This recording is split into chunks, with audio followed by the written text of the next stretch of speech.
Namaste and welcome to today's class.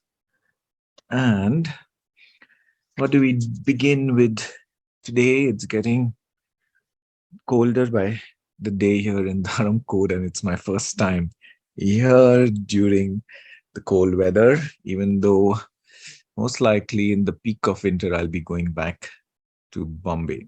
Okay, of course, this is not really relevant to what I'm going to talk about today, but just generally something to begin with. So, what I want to talk about today is uh, so I was wanting to do some workshop over the weekend over here, and I made a whole list, and then I shared it with in one or two groups that I'm a part of, and I asked people which are the topics. One of the topic that most people wanted a workshop on was something to do with self-acceptance. So I said, okay, chalo, let's talk about self-acceptance and whatever. I'm not really prepared as such, but at the essence, I know, okay, what is it that I would like to share about self-acceptance? Okay, so talking of self-acceptance, mm, I think we have a certain idea of who we should be. We have an idea of we need to be this perfect son, the perfect father, a perfect businessman, the perfect, we have some image that we have of how I should be as a person. And when that image is not in line with um, my experience of myself, maybe in line with my behavior. Maybe I have an image of a person who should be really calm and balanced and all the time. And then I see myself actually being reactive. Now that's dissonance that happens between what I think I should be and what I actually am. Maybe I have an image that I should be able to deal with life challenges, everything that comes in my stride, and be able to take care of myself and take care of others. And when the situation comes, I feel nervous and anxious and I experience panic. So then again, there is a dissonance between uh, what I want to be and who I am. Or there could be like certain habits I which are not really in my control. Like I want to give up overeating. I want to give up um, the habit of maybe binge watching. Use my So I have an image that I must be constructive, I must be productive, but my habits are not in line with. And then because of this dissonance comes the issue, so-called issue of uh, self-acceptance.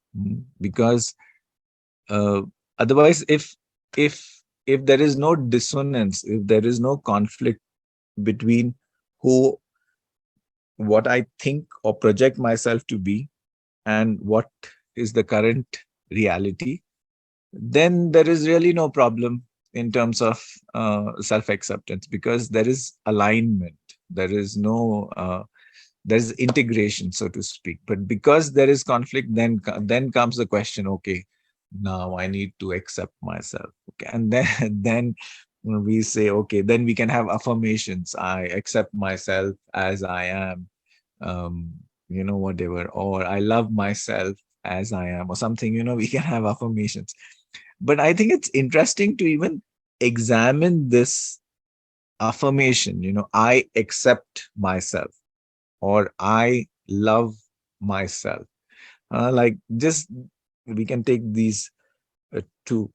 So the question comes when we say I accept myself, or you say I love myself, then the question comes, how many of us are in there? Is there one of us or is there two of us? Because if you look at the nature of the sentence, you're saying I, like I am doing something, accepting myself, correct? Or I loving myself. So, which means there is a subject called I. He's doing something which is either loving or accepting. And who is he loving and accepting? Is myself. Now there's an object. So then the question comes, is there one of you or is there two of you? Because look at the sentence itself. It has a subject, it has a verb, and it has an object. Now, I doubt anyone has two bodies, physical bodies. I think everyone has a single body, because if at all we really relate to what I call as myself, is this body, and it's just one single one piece body. So then how can we even say that, I accept myself or I love myself? Because that nature of that sentence presupposes that there seems to be two of us, two of me. There seems to be something which is not quite right in that sentence. And actually, that is the illusion that our mind creates. Because really speaking, in a way, there are really two of us. Uh, and the two, one is the identity which is created through the mind. Uh, every time we have a thought, the mind creates a self image of of itself, whatever that self image is. Now that self image comes out of our past, our conditioning, our so-called habits, our qualities, our characteristics, and then we create a self image about, like, this is the person that I am.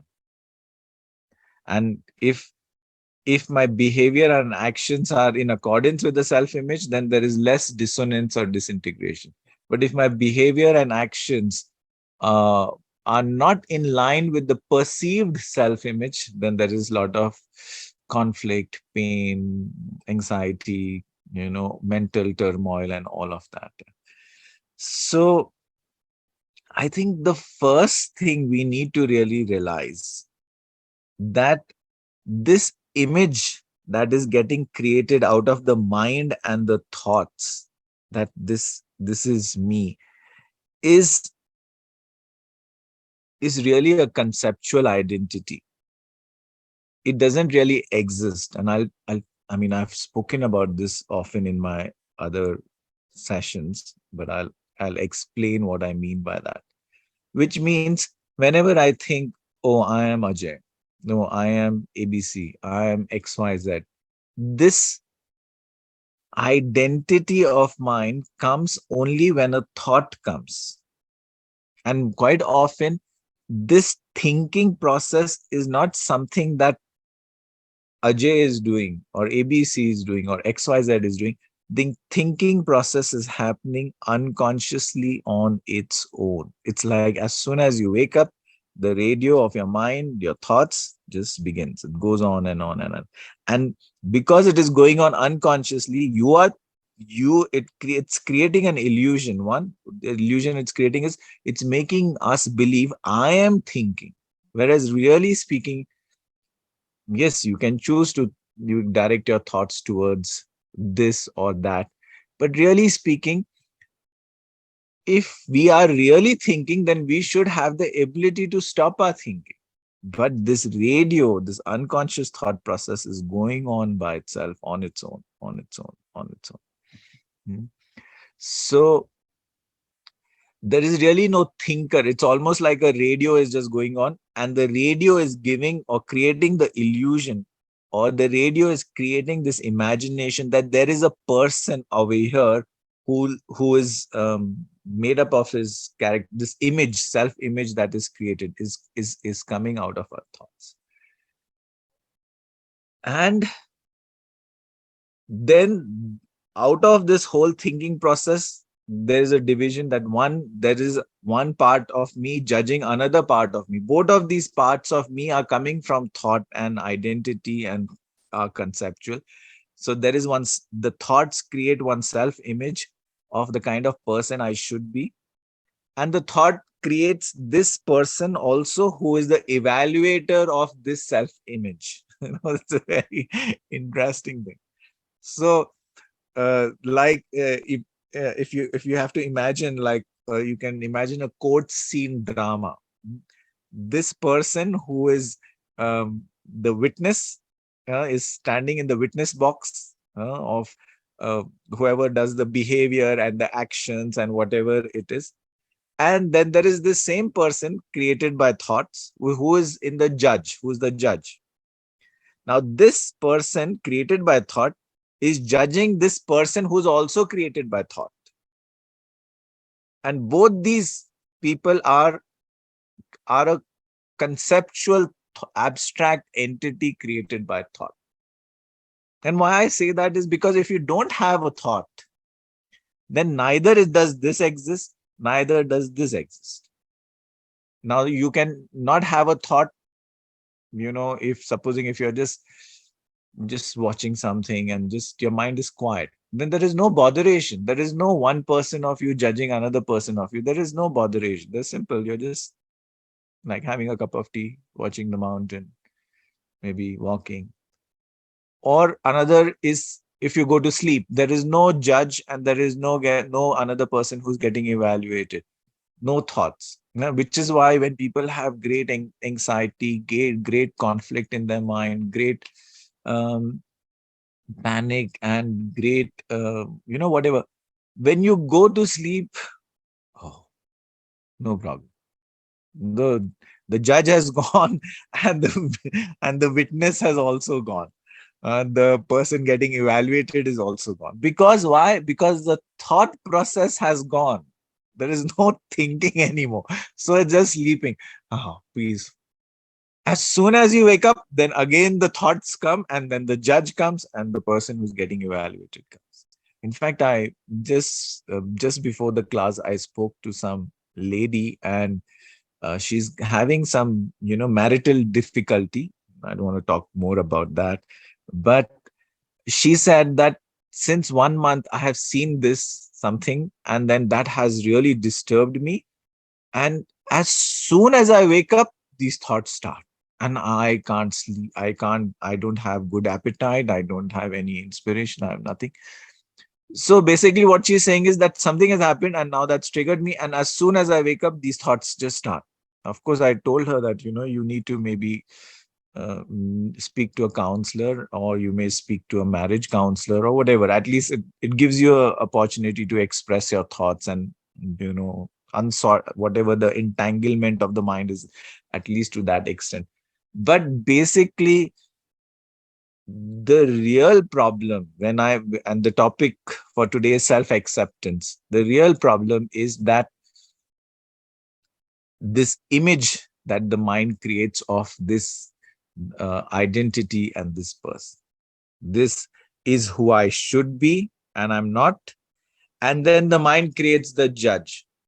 Oh, you are not up to the image of how you should be, and I'm going to. So the mind is judging itself by splitting into these two entities, the judge and the person who is getting judged.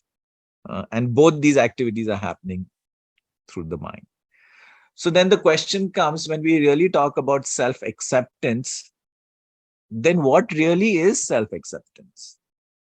Because really speaking, in a way, when you say, I accept myself, it is nothing but the mind is splitting into two parts. And one part is saying, this is I. And this I is going to accept another part of the mind, which is myself.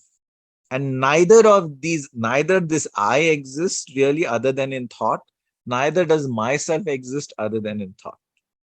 So this is the interesting bit about self-acceptance.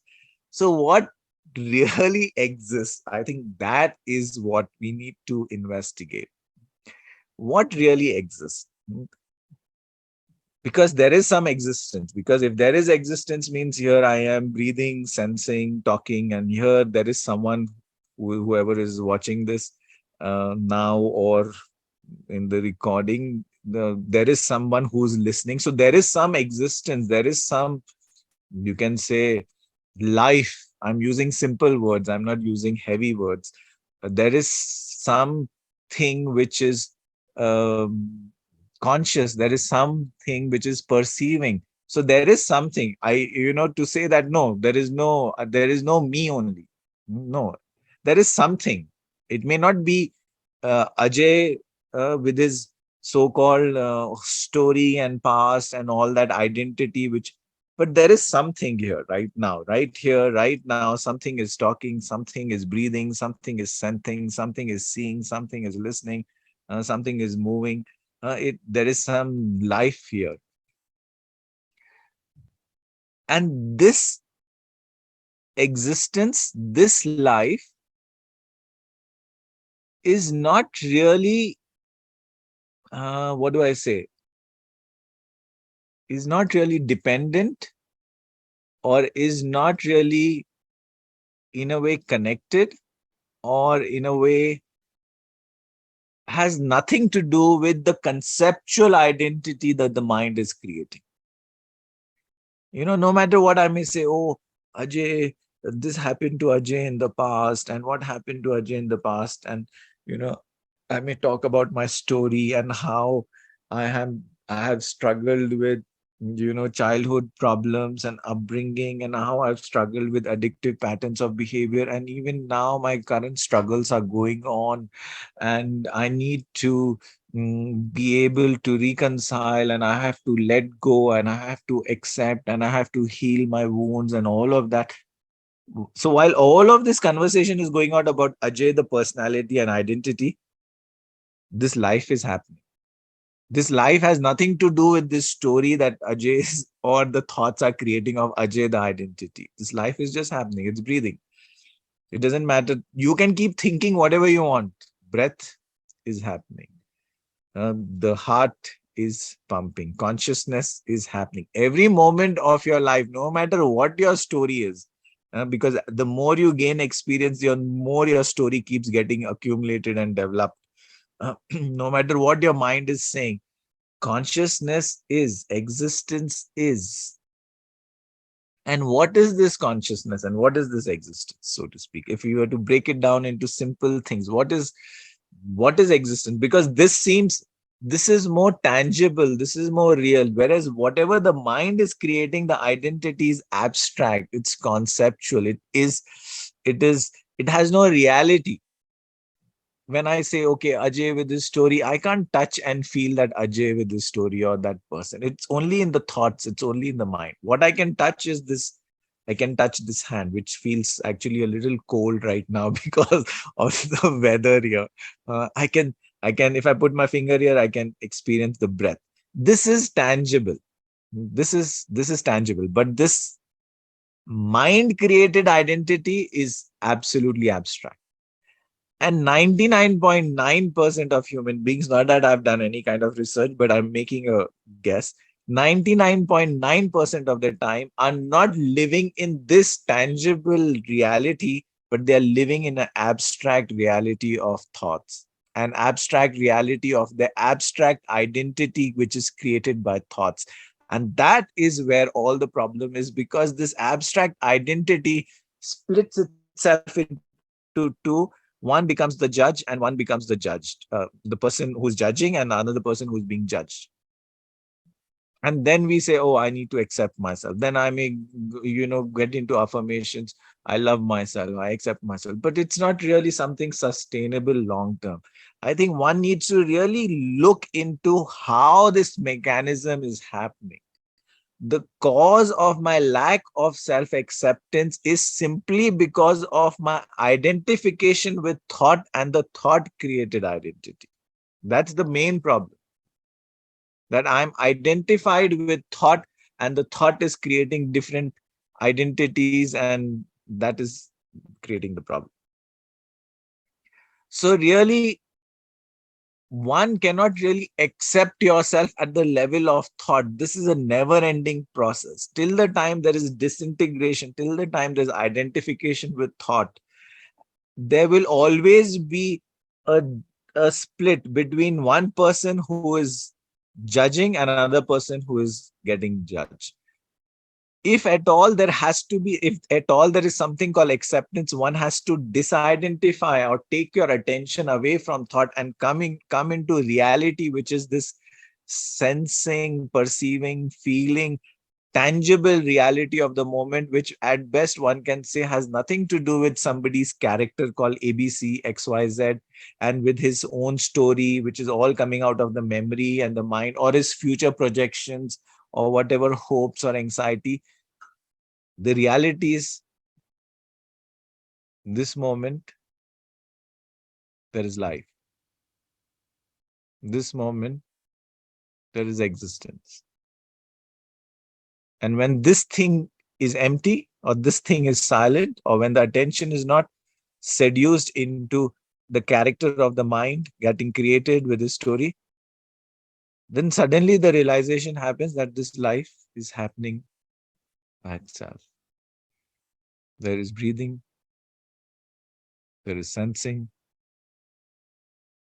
there is this movement of the body with the breath.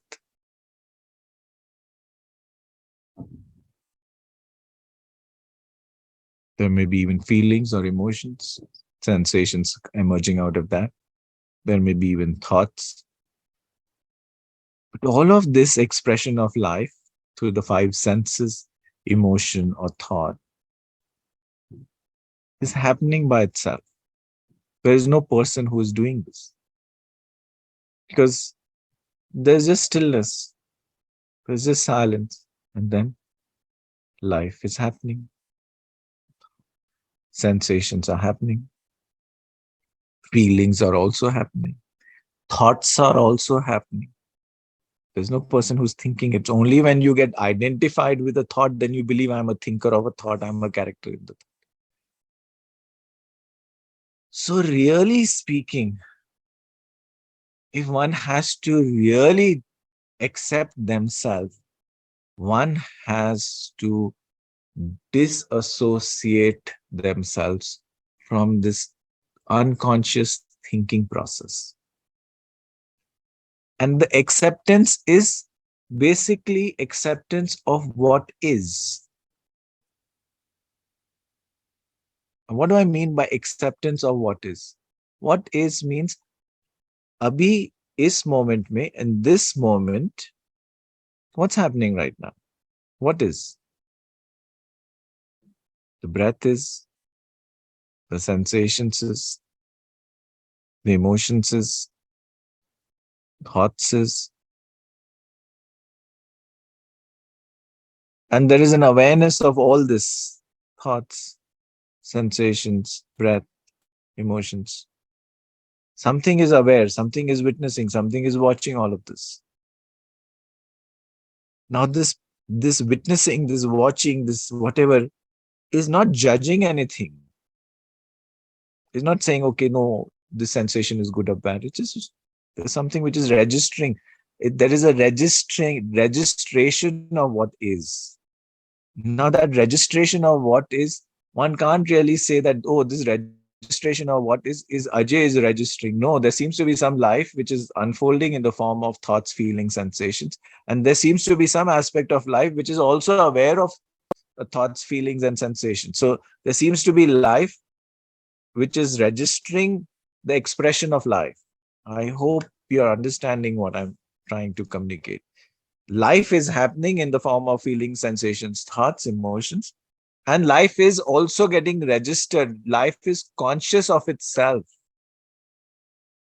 Neither I'm doing this, neither am I really doing this. But really, so if at all there is a practice, if I have to say, okay, there is a practice, then the practice is to just be with what is, which means there is no conflict. There is total acceptance of what is. This acceptance of what is different from saying, I accept myself. Now, this is the mind saying, oh, I accept myself. This is not the conceptual identity accepting itself, which can never, ever, there is no final solution to this acceptance. But when I am with what is, or when there is simply awareness of what is, without any judgment, without any evaluation, without any analysis, nothing, then that is really acceptance of. Fine. Some sensations are there. Breath is there. Emotions are there. Thoughts are there. There's nothing which is saying, no, this should not be there. There's nothing which is saying, no, in place of this, something else should be there. There's just being with what is. Then there is, even if there is a conflict going on in the mind, one is not really fighting that conflict. It's almost like completely surrendering, completely letting go, completely just being. If there may be a space when there are no thoughts and there's just complete silence and there's complete peace, and that's fine. And that may be pleasant to have. So then just being with that. Or there may be a possibility that there are too many thoughts and then too many, there's conflict and then there's too much of emotions and all that. And perhaps just being with that. Yes, thoughts are there. Just being with that. So not fighting what is, that no, there should not be any thoughts or there should not be any feelings. No, I should have only calm. And this becomes one of the biggest problems, that most people who are into spirituality and mindfulness, they get attached to silence. They want just peace and silence. And if there's anything which is disturbing, then they want to, run, run away from. Be with the lack of peace also. No, what's wrong with lack of peace? What's wrong with vulnerability? What's wrong with confusion? What's wrong with conflict? Yeah, maybe you can write down the thoughts. If that is helpful, you can journal a bit, but just learn to be with even the conflict, even the confusion, even the, you know, that is really the capacity. Like I recently came across this very interesting creative something to do with mindfulness. And then what did it say? I'm just sort of reading that. It's shared that mm, mindfulness is simply being aware of what is happening right now without wishing it were different. Enjoying the pleasant without holding on to it when it changes, which it will, because there is nothing. When you talk about life, it's a constant change which is happening. Externally things are changing, internally things are changing, feeling, there is nothing which is not going to change. So if there is something which is pleasant, then just be with it, enjoy the pleasantness, but don't hold on to the pleasantness, because that's going to change. Similarly, being with the unpleasant without fearing that will always be this way. Similarly, now, supposing if there is pain, conflict, panic, this, uh, don't feel that this is going to be there forever. This is also going to change. So be with the unpleasant also. Uh, so don't uh, believe that, okay, now this is how this, there is complete hopelessness in my life, and there is no hope in my life, and I have done so much, nothing. You don't have to add more commentary and judgment to what is happening. Yes, there is confusion, there is vulnerability, then be with it, but don't judge the confusion and the vulnerability. Don't add another layer of commentary to it. Just be with what is, because everything will change. The pleasant will change and the unpleasant will change, and that is the nature of life. But there is something that does not change. What is that? The something that does not change? I don't know if I have to use simple words. Perhaps it's the recognition, it's the realization, it's the ability to just be with what is. Because everything that is, one can say, is an expression of existence. One can say is an expression of life. If one likes to talk about God, then one can say is an expression of God. One can say is an expression of divinity. Whatever you may want to, it's the expression of universal energy. It's an expression of nature. So whatever is an expression of that oneness. So just be with what is. The ability to be with what is. I think that is the grounding factor. The problem, why we face a problem of self acceptance or lack of self acceptance is because we can't be with what is. We end up judging what is. Oh, how can I feel like this? How can I behave like this? And then we create an identity of our behavior and our feelings and our thoughts. And then we split ourselves into two. One part of us judges the other part of us. All this is happening in the mind. But supposing, fine, there is feelings of conflict, there's feelings of anxiety, there's feelings of anger, there's feelings, whatever feelings, thoughts, whatever. Just can I just learn to be with what is? Because the isness, I think that's the isness doesn't change. What is getting reflected in the isness, that may change. Like if I have to use another metaphor or analogy, is what is getting projected on the screen of the movie theater, that changes in the form of, light, colors, or if you can say even in the sense there is a character, there's a story and all of that. But the canvas or the screen is, it doesn't matter to the canvas or the screen whether a Hindi movie is playing, whether a Bollywood English movie is playing, whether a Telugu movie is playing, whether it is um, a good movie, whether it's a bad movie.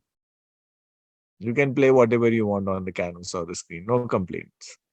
Similarly, there is an element of life in us which has the capacity to just observe what is. That ability to observe and witness, that doesn't change. And so the more we can cultivate this ability to just shift, I often say, really speaking, if you really ask me deep down, and I think I made a video also on this about free will, and I've questioned this whole element of free will. How much do we really have free will? And so I'm not going to talk about that. If you want, you can revisit that video. But I say that if at all, let's say we have, imagine that I'm a person who has free will, then the best use of the free will is to shift our attention from unconscious thoughts into simply being aware. Whenever your attention gets lost in your stories and you become the character of your stories who's evaluating and judging another part of you, just shift your awareness into what is. Because when you shift your awareness into what is, you're no longer fighting what is. You're no longer resisting what is. You're no longer projecting something onto what is. You're no longer wishing that what is should be different. You're in total acceptance of what is. So really speaking, if you really ask me, what is self-acceptance? Acceptance of what is. Or if I have to put it in another way, which is much simpler than even, because acceptance of what is means, oh, I have to now practice awareness. Another simpler way I'm giving you. I'm trying to make it as simple. Don't resist what is happening. Just be with what is. Don't don't resist anything. Fine. If some thought is there, fine. If some sensation is there, fine. At best, like supposing you're having difficulty in experiencing what is, then just maybe sit for some time. Close your eyes. Just focus on watching what is. Particularly your inner world, because that's where all the turmoil happens. Or you can just lie down for some time and just observe what is. And just this whole act of accepting, observation, witnessing, acknowledging, honoring what is makes us feel more grounded, makes us feel more integrated, makes us feel more one, because there is no more fighting with what is. Nowadays my practice of being with what is just I have a lovely big balcony here in Dharamkot, and in the afternoons when there is sun, I just lie down and just observe or soak in the sun. And for me that's like a practice of being with what is, just nothing, just almost like this body is lying and just observing, soaking in the sun and just the sensations or whatever. There's nothing. Of course, it's not something. It's something, of course, you can practice in the sense like sit and just focus on observing what is, or lie down and observe what is. But it's something over a period of time, then you develop the capacity to just be with what is. Until until the realization or until the shift happens that even this practice is either, you can say, not needed, or it drops off its own, because there is really no person who is choosing to be aware. There is really no person who is so when that stage comes, then that will happen by itself. But until that stage comes, the best thing is to shift your attention into accepting what is, because the fact of the matter is, really acceptance of what is means, then there is nothing that I need to really do. What do I mean by really accepting what is? That you don't need to do anything. So whatever is the way it is. And when I say you don't need to do anything, which means you don't even need to be with what is, because is तो अपने आप ही हो रहा है, उसका registration भी अपने आप हो रहा है, तो तुम्हें करने की क्या जरूरत है? But because our attention is identified with thoughts, hence I say, okay, practice being with what is. But really speaking, it is like, how do I say? It's so this practice of mindfulness awareness is like a placebo. That's the best thing I can say. Placebo, I don't know how many of you understand what's a placebo, but nevertheless, a placebo is like when you go to a doctor and you really have no bimari, and the doctor says, okay, fine. If the doctor says, nahi, tumhari koi bimari nahi hai, so you will say what kind of doctor he is, and you still feel you have a bimari, because your bimari is created by the mind as such. There's really no bimari. There's this somebody called a hypochondriac, who are people who believe that they are constantly unwell. There's no illness. The illness is the illness of the mind. So they have a belief that, I'm not well. Now, that actually is a illness. Hmm. But there is no physical symptom really to the illness. The illness is the illness of the mind. Hmm. So what needs to be treated, that what the treatment is, the mind needs to be treated, not really the physical elements, because really no problem. So if the doctor is a good doctor, if the doctor is a radical, uncompromising doctor, he'll say, go away, don't waste my time. You have no illness. You're wasting my time. but if the doctor is a good doctor, he will realize that this person has an illness. The illness is not to do with the body. The illness has got to do with his mind. So hence, I have to treat his mind. So what do I do? I give him a placebo. A placebo is like, maybe, say, okay, fine, yes, you have this problem, you have this illness.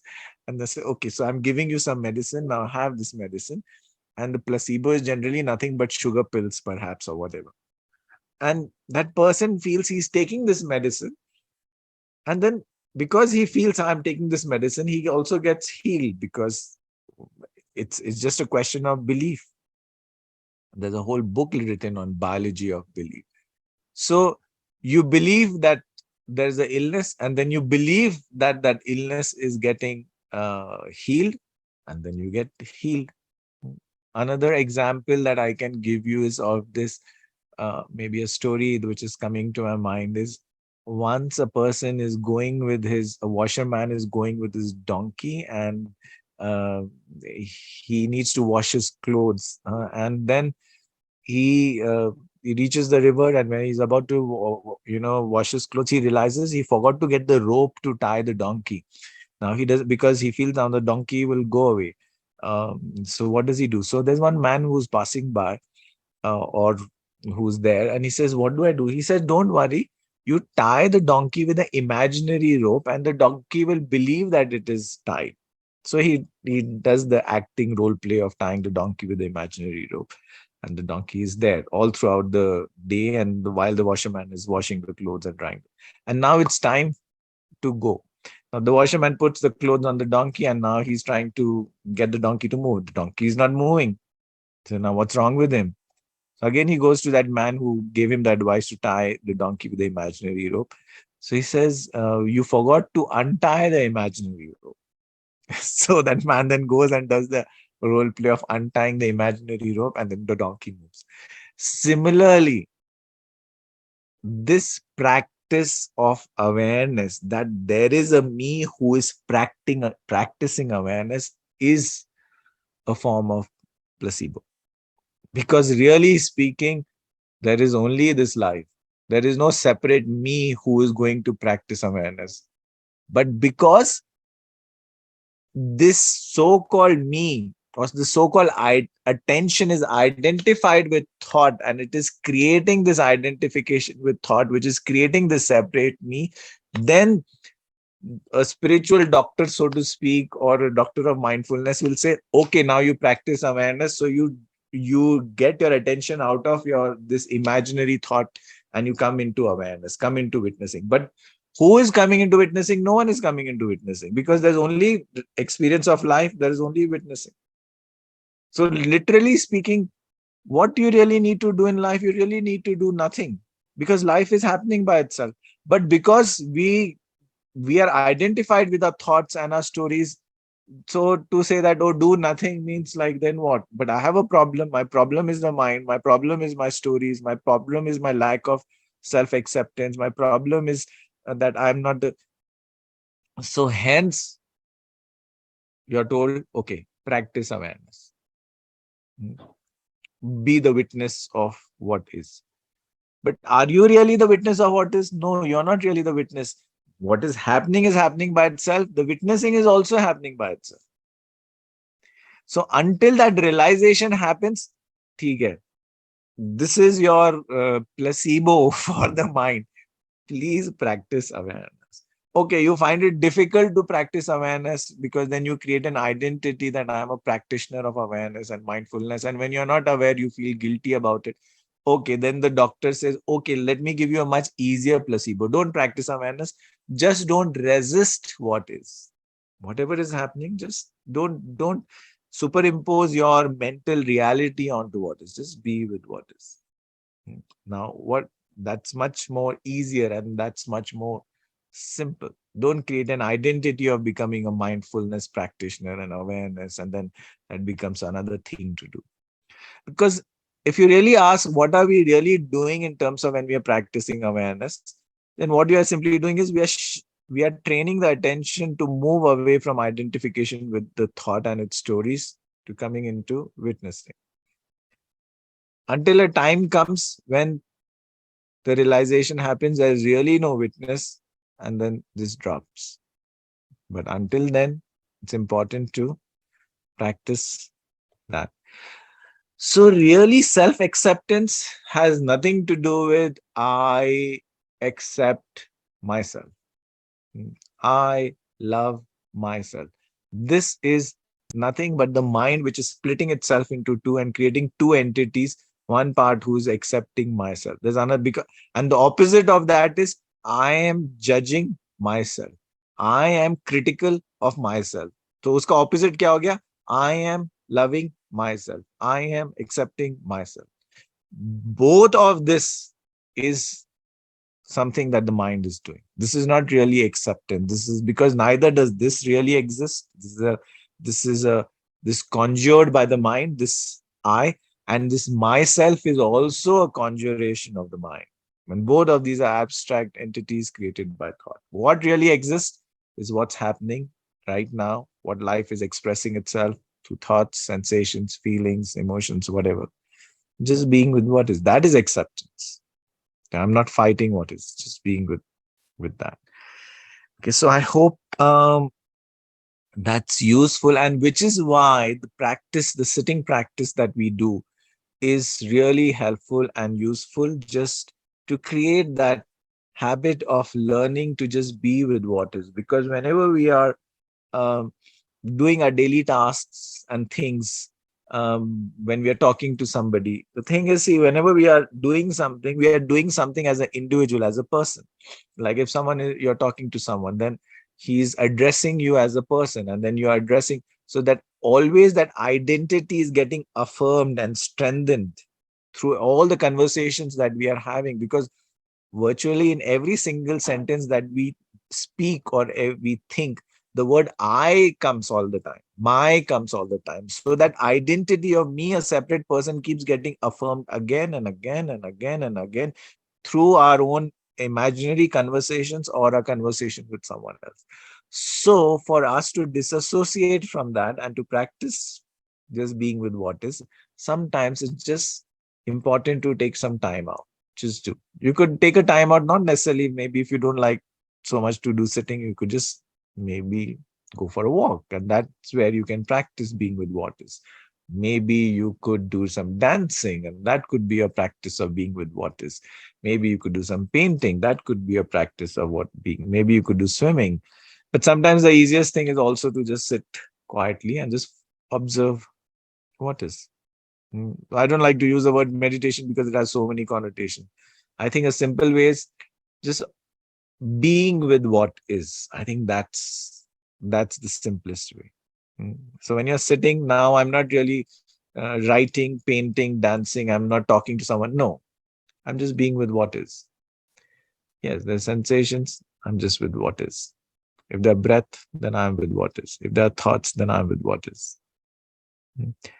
Until the realization happens that there is no I am with what is, there is just isness with isness. I don't know if I the problem with teaching this wisdom is you keep tripping on words.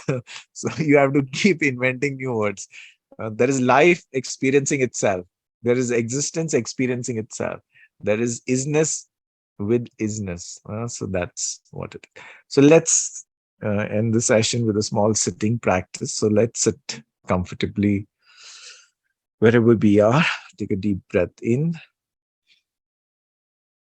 and exhale.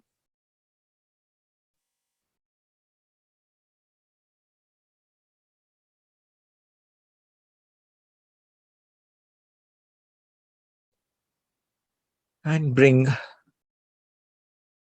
our attention to what is. That what is could be our breath,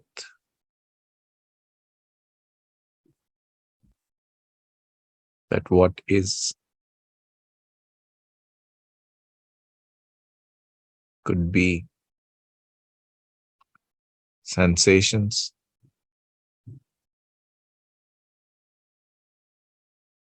that what is could be emotions or feelings,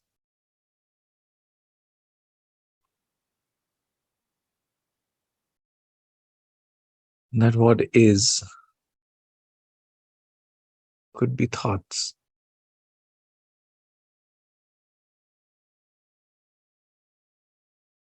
Just be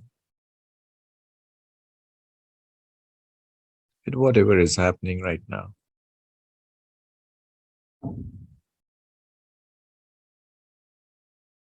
without the need to resist it, without the need to change it.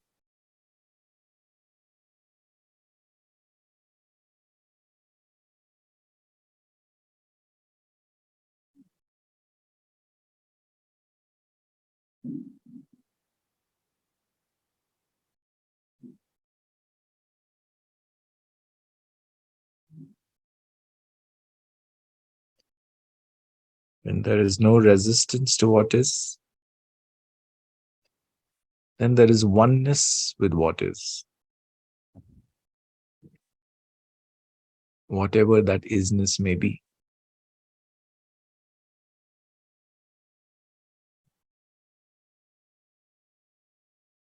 and there is oneness with what is. There is no duality. There is no one fighting what is.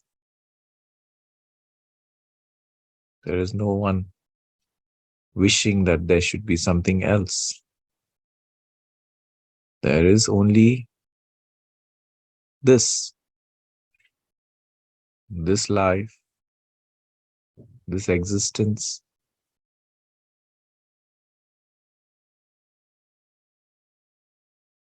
That includes everything that is.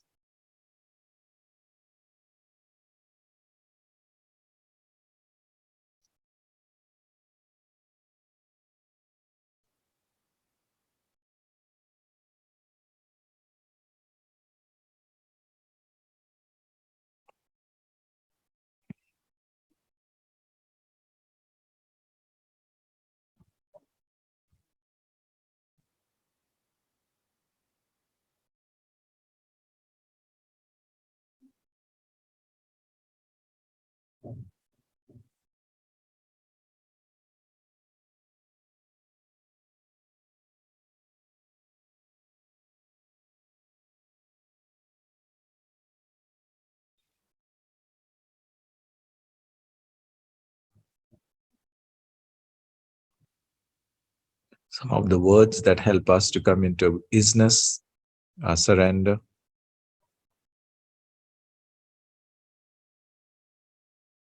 let go, drop effort,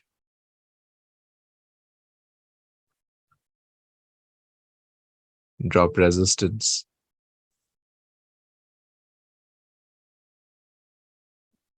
drop seeking, drop wishing, drop wanting, drop controlling. Just be.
And there's no resistance to what is, there's no conflict.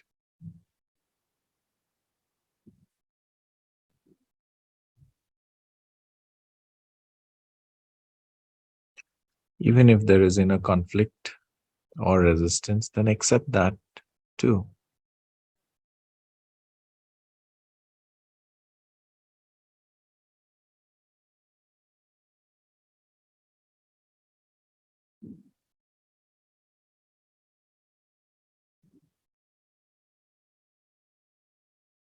Silent, still, aware, conscious.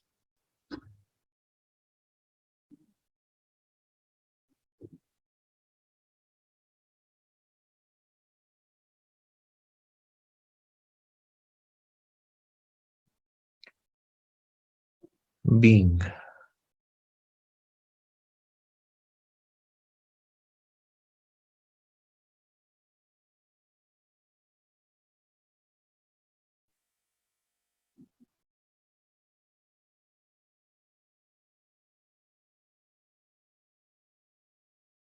Even if the attention gets seduced into unconscious thinking and its stories, that's fine.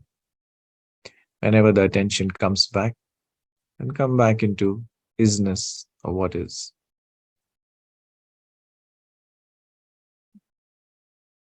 Do not even resist, or do not even judge unconscious thinking. If it happens, then it happens. When the attention comes back, then it comes back. Both these functions are happening by themselves. Yet, it's good if we can be more with what is.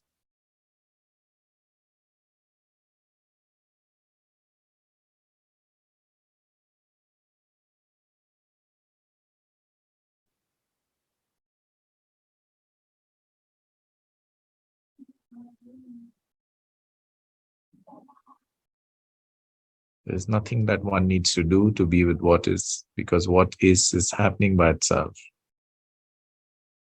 It's only the attention that needs to be with what is.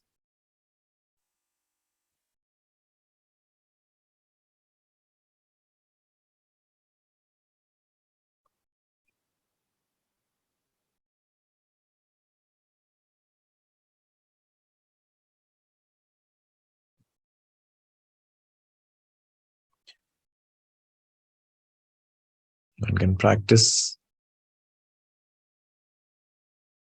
this at any time during the day, just remembering to be with what is.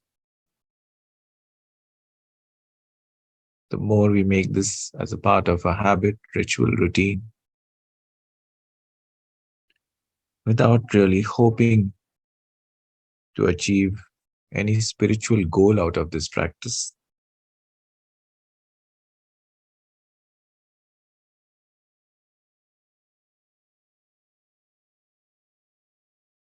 the more we cultivate the ability of awareness, of being with what is.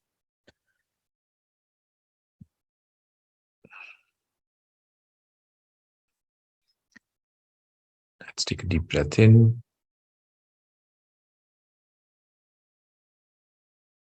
And exhale.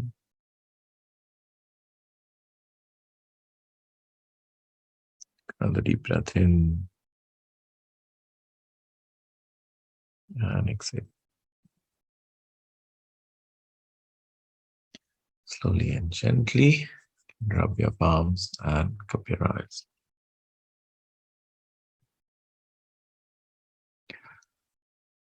Okay. So I hope the session on self-acceptance was relevant, was useful, was insightful to make us realize that really there is, at the mental level, there is no such thing as self-acceptance. The problem is the mind itself, which creates these two entities, the accused and the judge. And then it tries to transform these entities into the loving person and the person to be loved. And that really is not self-acceptance. That's really the mind just switching roles. Self-acceptance, if at all there is something called self-acceptance, then it's just accepting what is, what's happening here and now. And just being with it. Until a time comes that there is no need to even do self-acceptance, because whatever is.